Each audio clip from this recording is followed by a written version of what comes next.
Salut à tous, bienvenue, merci d'être avec nous, on est en direct, il est pile 12h02, merci en tout cas de nous faire l'amitié d'être toujours sur cette antenne de Direct News, on est en multiplex, un multiplex évidemment, cette crise du coronavirus nous oblige à travailler un peu autrement, on aime bien être à l'extérieur en principe, mais là évidemment on est tous un peu confinés chez nous. On avait parlé hier d'événementiel avec Michael Driberg et également Alexandre Asfari. Aujourd'hui, on va être dans les camions, vous allez le voir, dans les gros camions, dans le transport, dans le déménagement. Avec nous, Michel Balestra, Balestrafik. Salut Michel, merci d'être avec nous déjà.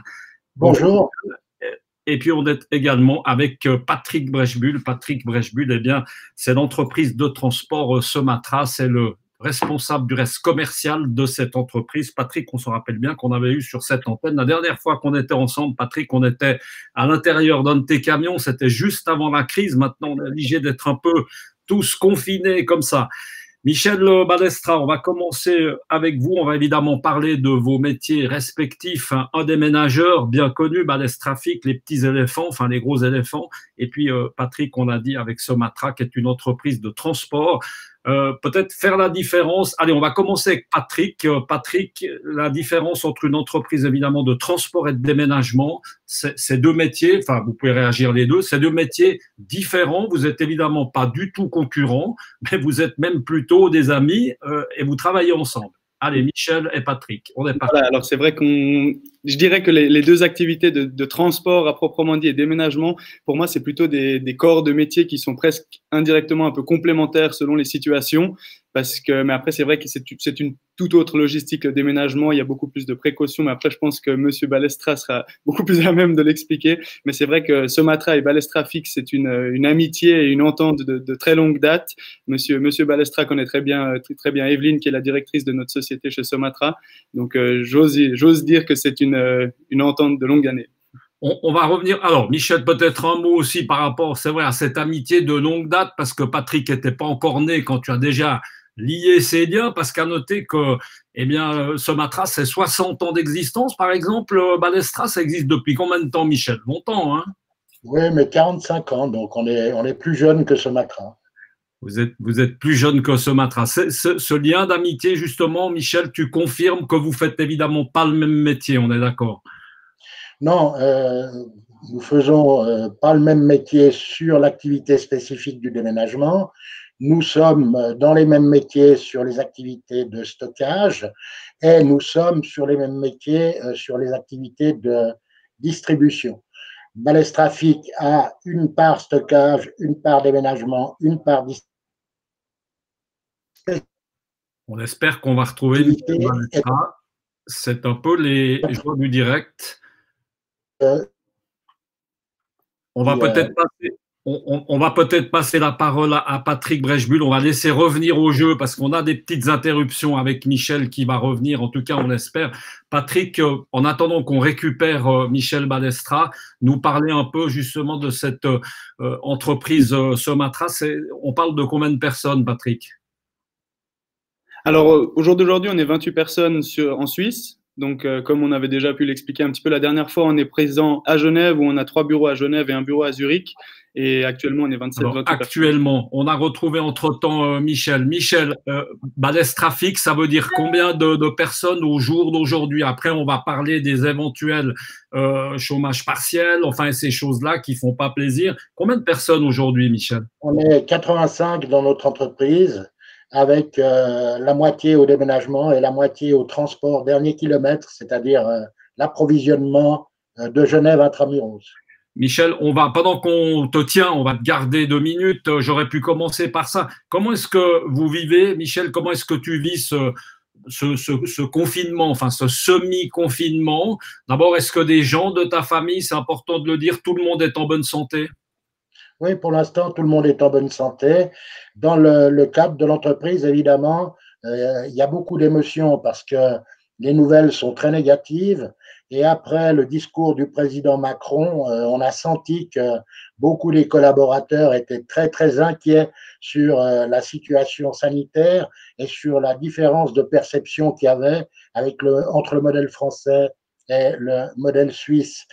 Il est très difficile de tenir tout le monde concentré sur sa mission en respectant l'ensemble des règles qui nous sont données par la Confédération, l'éloignement, le lavage des mains régulier et des groupes qui ne sont pas des groupes de plus de 5.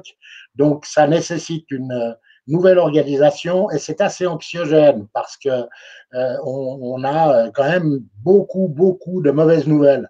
Ce que j'aimerais, c'est qu'on nous dise plus combien de personnes sortent guéries que combien de personnes sont mortes ou malades. Donc voilà. C'est vrai que c'est toujours assez négatif. Et puis quand même, pour la petite histoire, enfin j'allais dire pour l'anecdote, c'en est pas du tout une, mais c'est vrai qu'en relisant un peu, Michel, ta biographie, ton long CV, je me suis aperçu, je l'avais oublié en tout cas, que tu avais été pendant plusieurs années président des UG, hein, président du conseil d'administration des UG, c'est pas rien, des hôpitaux universitaires. Évidemment qu'aujourd'hui, on ne peut plus en penser avec tous ces gens là, que tu connais par cœur, la direction, etc. Tu as toujours des contacts avec eux. Entre-temps, tu es président des SIG, voilà, accessoirement aussi. Est-ce qu'avec les UG, tu as toujours des contacts, on te pose sur des questions, tu es toujours dans les bons papiers de la direction? Non, on ne me pose pas de questions, mais pour moi, c'est une belle histoire d'amour. J'ai été 8 ans administrateur, 7 ans président, c'est 15 ans de ma vie. Donc, je suis en pensée avec les 10 000 collaborateurs de cette entreprise qui font un travail magnifique. Et nous avons beaucoup de chance à Genève d'avoir un hôpital d'excellence du niveau des Hugues que je suis très fier d'avoir pendant une petite période de ma vie présidée. Patrick, quand on est justement transporteur aujourd'hui concrètement, alors est-ce que le transport, parce que tu sillonnes le monde entier, hein, par rail, par camion, par air également, bateau, enfin etc. Allez, raconte-nous, là on en est où? Qu'est-ce qui fonctionne pas? De dire qu'est-ce qui ne fonctionne pas, ce serait un peu gros, mais disons que tout fonctionne mais au ralenti. Clairement, toute la situation générale est clairement freinée, ralentie nettement. Après, c'est vrai que l'activité n'est pas totalement à l'arrêt, heureusement pour nous, et je pense heureusement aussi pour les autres acteurs du même secteur d'activité que Somatra. Après, c'est vrai qu'on constate justement une nette comment on dit? Décrue. Décrue, exactement. Et là, il y a des mesures qui ont été prises. J'ai vu l'autre jour sur les réseaux sociaux, il y a les gens, les routiers sont équipés. On doit se mettre évidemment aux règles, aux normes. Hein. Tout à fait, exactement. Déjà, tous les camions qu'on reçoit normalement tous les matins ou tous les après-midi, que ça vienne de France ou autre, les chauffeurs, déjà, on a mis des mesures en place. Les chauffeurs restent en bas sur le quai pour éviter justement le contact avec nos collaborateurs, nos employés. Et puis comme justement, on l'a montré au travers de nos réseaux sociaux, sur notre page Facebook et Instagram. Effectivement, on a pris aussi toutes les mesures avec nos propres chauffeurs qui portent justement des gants et des masques et puis qui essaient de limiter le contact direct avec les clients pour essayer de prendre toutes les mesures nécessaires pour aller dans le sens de ce qu'a décidé le Conseil fédéral. Alors là, on va préciser que les deux, vous êtes dans vos bureaux respectifs, d'accord? Vous n'êtes pas chez vous, vous êtes au travail. Michel, aujourd'hui, Balèze Trafic fonctionne comment? Alors, jusqu'à la semaine dernière, on avait un fonctionnement quasiment à 100%. Et cette semaine, il y a un net ralentissement.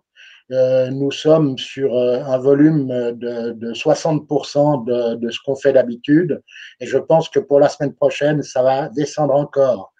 Il faut dire qu'il est naturel que les gens ne fassent leur transport ou leur déménagement que lorsqu'il s'agit de matériel de première nécessité et que lorsqu'on arrive en fin de bail ou en fin de la jouissance due à un acte de propriété. Mais il est obligatoire que nous continuions à travailler parce qu'il faut approvisionner le pays, approvisionner les magasins, permettre aux locataires de changer de logement et de ne pas se trouver à la rue. Et je dois dire que certaines personnes, lorsqu'ils nous voient travailler, nous regardent avec un peu de méfiance et un peu l'esprit critique. Et il faut vraiment qu'ils comprennent que si le transport s'arrête, il n'y a plus rien, ni dans les magasins, ni dans les pharmacies, ni même dans les hôpitaux. Donc, tout ça, c'est absolument indispensable que le transport continue. On a parlé hier pas mal avec dans l'événementiel Michael Driberg et puis Alexandre Astavi de chômage partiel, choses comme ça. Pour l'instant, vous n'êtes pas touché, ça fonctionne les deux. Si, pour nous, très clairement, jusqu'à la semaine dernière, on n'était pas touché. Et maintenant, on va faire les demandes de chômage partiel, je pense, entre 30 et 45% de la masse salariale. Patrick, la même chose? Alors nous, on avait anticipé un petit peu parce que c'est vrai que notre activité, elle avait commencé à être freinée déjà depuis la semaine passée, voire la semaine d'avant. Alors c'est vrai que là, cette dernière semaine a été, entre guillemets, la plus douloureuse au niveau de la perte des trafics. Mais c'est vrai que nous, on a déjà mis aussi en place justement cette RHT, cette réduction d'horaire de travail, pour justement aussi soulager un peu la masse salariale. On va vite rappeler que les gens, évidemment, peuvent intervenir. Si vous nous suivez en direct, vous pouvez poser évidemment des questions, soit à Michel Balestrafik, soit évidemment à Patrick Brechbuhl. Les deux, dans ce que vous faites, ces mois, on peut dire de mars, avril, mai, hein, parce qu'à mon avis, on va être un peu dans le chenil ces 3 mois-là. Ce sont dans vos entreprises différentes des mois qui sont importants. Là, on parle un peu chiffre d'affaires. Tous les mois sont importants, Michel. C'est des mois qui comptent comment? Alors, en général, les déménagements sont les plus nombreux en parallèle avec les années scolaires, parce que les gens aiment bien changer de domicile en même temps que leurs enfants recommenceront une nouvelle année. Mais pour ce qui est des déménagements dans les entreprises industrielles ou tertiaires, en général, la reprise, c'est au mois de mars et ça fonctionne très fort jusqu'au mois de décembre. Mais là, je pense que ça va être retardé. Mais je pense que le volume qu'il y aura à accomplir dans un délai plus court ne sera pas très différent si l'économie repart. Mais la vraie question, c'est de savoir, est-ce que les mesures qui sont prises, qui sont exemplaires, je pense que ce que fait le Conseil fédéral et ce que fait le Conseil d'État genevois, ce sont des mesures qui sont exemplaires par rapport à ce qui se passe ailleurs. Mais l'économie a quelque chose de particulier, c'est qu'on ne peut jamais être certain du moment où elle cale et du moment où elle reprend. Donc, parce que en économie, il y a aussi un fondamental qui est la motivation des individus. Quand les individus ont le moral, eh bien, ils font des projets, ils achètent, ils ont une vie active. Et quand ils n'ont pas le moral, eh bien, ils se replient et l'économie se replie avec eux. Patrick, on revient sur la question d'avant, justement, mars, avril, mai, dans ce que tu fais dans le transport, c'est des mois qui sont importants. Ça veut dire que là, si ces mois sont perdus, parce que certaines entreprises, évidemment, on peut être en péril avec 3 mois de raté. Toi, c'est rattrapable dans ce que tu fais? Tout dépend. C'est vrai que, comme l'a si bien dit M. Balestra, tout dépendra de quand est-ce que cette crise, entre guillemets, quand cette crise sanitaire trouvera sa fin. Pour l'instant, c'est vrai que les mois de mars, avril, mai, pour nous, c'est exactement quand l'activité reprend fortement, surtout aussi dans tout ce qui concerne une de nos spécialités qui est la logistique événementielle. C'est justement normalement début mars que tout ça recommence, début mars, dans le courant du mois de mars. Donc là, effectivement, on est freiné parce que pendant l'hiver, pendant les fêtes et autres, l'activité est moindre, ça c'est habituel, mais c'est vrai que là normalement ce début d'année normalement ça repart et puis là du coup on est freiné. Logistique événementielle, raconte-nous, ça veut dire quoi précisément?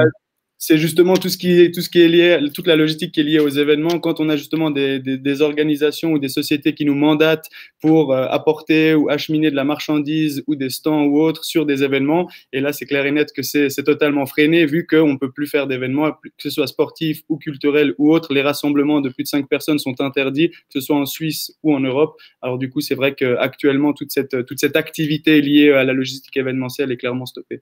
Michel Balestra, c'est vrai qu'à côté des nombreuses casquettes, on s'en rend compte, il y a celle d'ancien député évidemment du Grand Conseil. Tu l'as dit tout à l'heure, on peut peut-être aller un peu plus dans le détail par rapport aux différentes démarches, soit du Conseil d'État, soit du Conseil fédéral.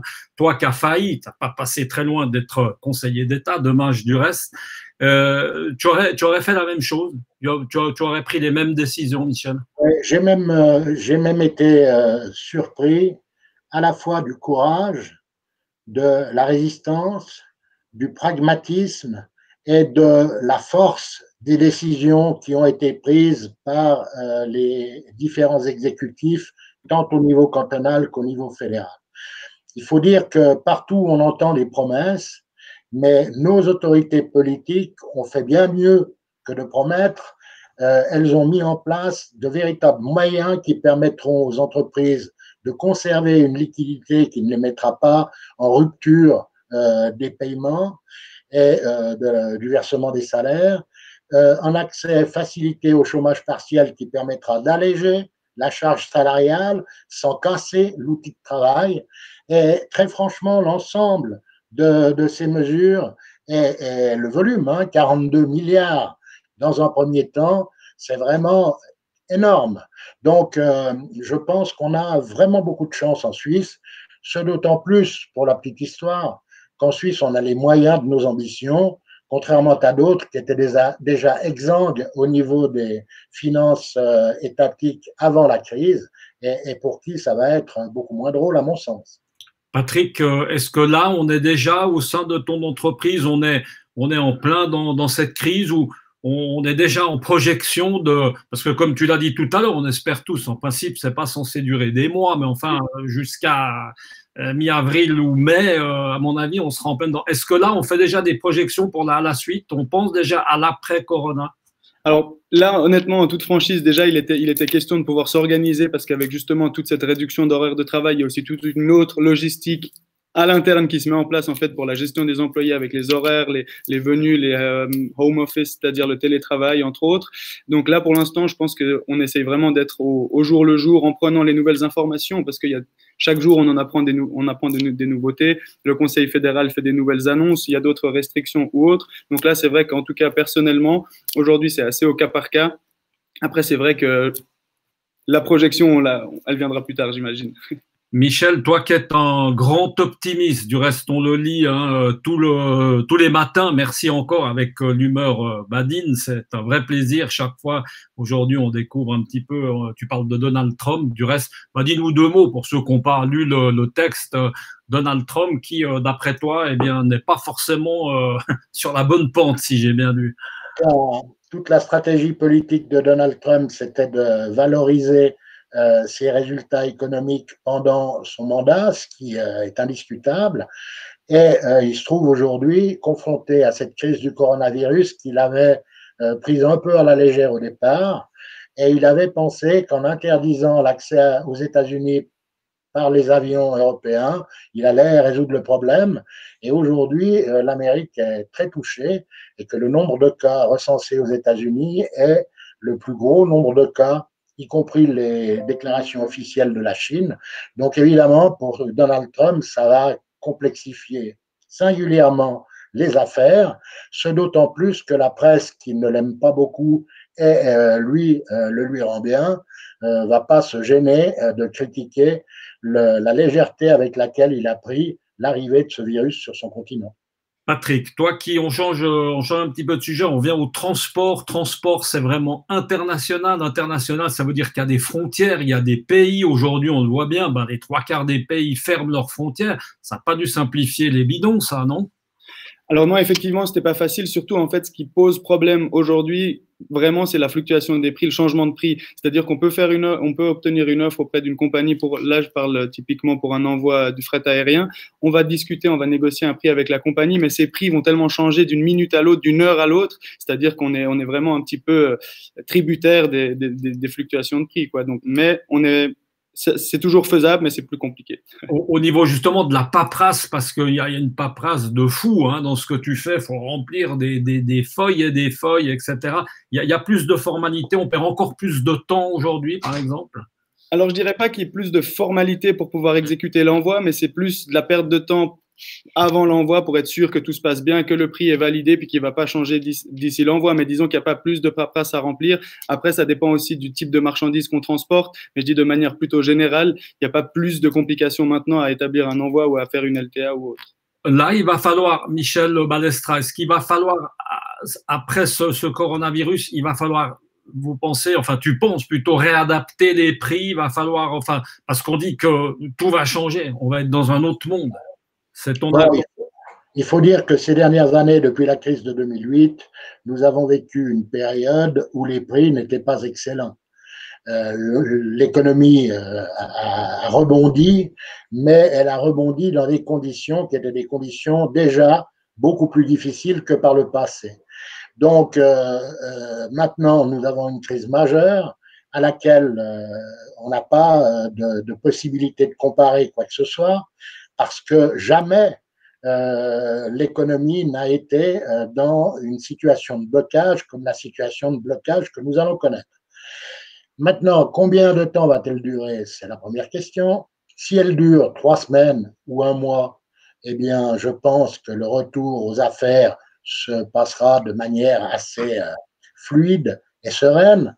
Mais si ça devait durer 2 ou 3 mois, il y aura évidemment des pertes importantes de valeur sur les entreprises, des difficultés importantes d'endettement, et il va falloir rattraper tout ça avec un excès d'offres et des prix qui sont bas. Donc, ça sera la quadrature du cercle. On ne va pas vers une période facile, et le risque sanitaire que je regrette et que je ne minimise pas va engendrer un risque économique qu'il faut regretter et qu'il ne faut pas minimiser, contrairement à ce que certains pensent. Messieurs, merci beaucoup en tout cas d'avoir été avec nous. On vous souhaite bonne chance dans vos entreprises respectives. On le rappelle, eh bien, on avait plaisir d'être avec Michel Balestra, Balestrafic, et puis également d'être avec Patrick Breschbuhl. Patrick Breschbuhl, eh bien, c'est Sematra, ça se trouve à la route des jeunes. Nous, on vous remercie en tout cas d'avoir été avec nous. On vous souhaite un bon appétit pour ceux qui passaient à table. Bon appétit également à vous, messieurs. Et puis, on vous le rappelle, eh bien, ce rendez-vous est tous les jours. C'est l'occasion justement de parler avec des entrepreneurs et des entreprises. Et n'oubliez pas d'utiliser également notre chat. On se retrouve lundi pour des nouvelles aventures. En attendant, restez chez vous. Ça peut sauver des vies. À bientôt. Ciao.